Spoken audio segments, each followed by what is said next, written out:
Here's some ideas on resolving conflict when you have an access issue.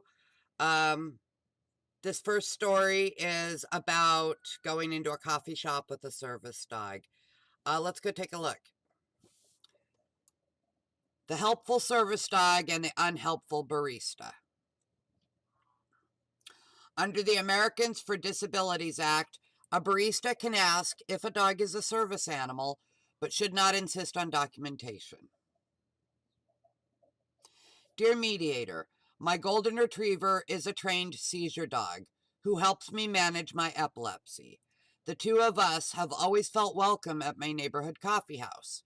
But last week, a new barista demanded to see my dog's certification, which I didn't have with me. The coffee house owner, who is a nice woman, wasn't there. She has since apologized and offered free coffee for a month. Wow, coffee is life. That's awesome. But that doesn't really compensate me for the injustice and humiliation I experienced. Could I take this case to small claims court? Steaming in El Cajon, which is in California. Dear Steaming, recent news coverage of an emotional support peacock attempting to board a cross-country flight at Newark Airport has ramped up public debate over service animals. The sad truth is that every legally protected right is subject to abuse.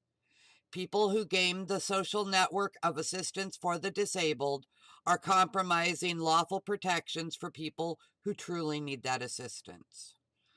While policymakers work to untangle such knots, we must follow the law and safeguard the legal rights of the intended beneficiaries. Under the Americans for Disabilities Act, the barista could have asked if your dog was a service animal, but she was wrong to insist on documentation. So your rights were clearly violated. The coffee house owner has accepted responsibility. You seem willing to consider some measure of compensation. What would be an appropriate measure, and what's the best way for you to determine and achieve it? Given your circumstances, a cost-benefit analysis would favor a low-stress mediation over a high-stress small claims action. But a mediated outcome would have to deliver ample satisfaction. In such cases, mediators use a strategy called expanding the pie, which involves looking for resolution outside the formal parameters of redress. Free coffee for a month is a generous offer, but it doesn't address the injustice that has stung you so deeply. Proactive steps to educate staff and welcome customers with service animals could restore your dignity by making you feel respected again. What if the owner agreed to train all her employees in ADA compliance issues? And what if she branded her business as service dog friendly by putting a water bowl and a tray of dog treats near the entrance? Don't do that. I would never let my dog drink out of a public water bowl. Never, ever, ever. Because those water bowls, it's like drinking out of a stranger's cup. Would you drink out of a stranger's cup? You don't know what diseases they might have. You don't know where they've been. No water bowl.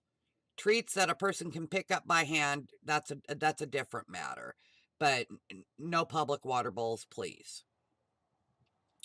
This would not discriminate against people with cats. The feline's place in the social order is to receive 24/7 support from service humans. That's for sure. Getting back to the cost-benefit analysis, you have another powerful incentive to reach a friendly agreement, and it is contained in the notion of a neighborhood coffee house. Being a regular customer at this familiar local eatery contributes to your overall quality of life. If you take the owner to small claims court, you could win a judgment, but escalating the conflict could cost you something more valuable, the feeling of belonging. Mediators often counsel clients to reset the clock mentally by letting go of protracted resentments. This is a healthy practice for all of us, and it is especially important for people who are living with a chronic illness and need to ward off psychological stress. The coffee house owner wants to keep your business. The barista has learned a lesson. Let them welcome you back, and let your dog rekindle the total affection from strangers that is every golden retriever's birthright. Stephen P. Dinkin is a professional mediator who has served as president of the San Diego-based National Conflict Resolution Center since 2003. So I tend to agree. As a veteran of a couple of court battles and many legal-ish battles, we're talking with state agencies, and the like, you've got to pick your battles. When I was younger, I was all in it all the time. I'm a fighter. Old-time fighting dog breeders would call me game. I'm game. But as I've aged, I've mellowed out, and I don't have the time and the energy anymore for, fighting 5 battles at once. I just don't. So I've had to learn to pick and choose. If I'm absolutely being denied something that's important to me, you bet I'm on it. I'm still game. If it's something I can resolve in some other way, I try to. I had a similar occurrence. Brianna, my daughter, she was really sick. She wasn't eating well, and I had gone out to run errands.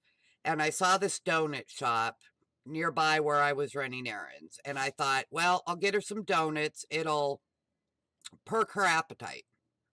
It will, poke at her, to eat something. So I went in there to get donuts for her. It was an Asian-run place. And immediately they started throwing a snit fit about my service dog. They told me I had to leave. So I did.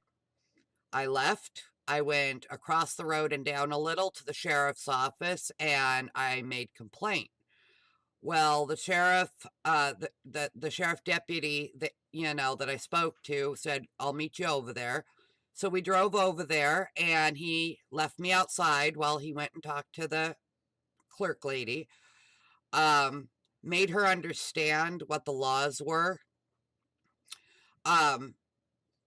And then he came out and said, I fixed it up. I figured it out. She would like to offer you your donuts for free. So, that was awesome. So, I could have thrown a snit fit. I could have, gone far. Why? My daughter's sick. I'm wore out. I'm tired. I'm stressed. It was nice to get the free donuts. Hopefully they learned a lesson. I haven't been back since. I need to do that here at some point. And go back and see if they've learned their lesson. So,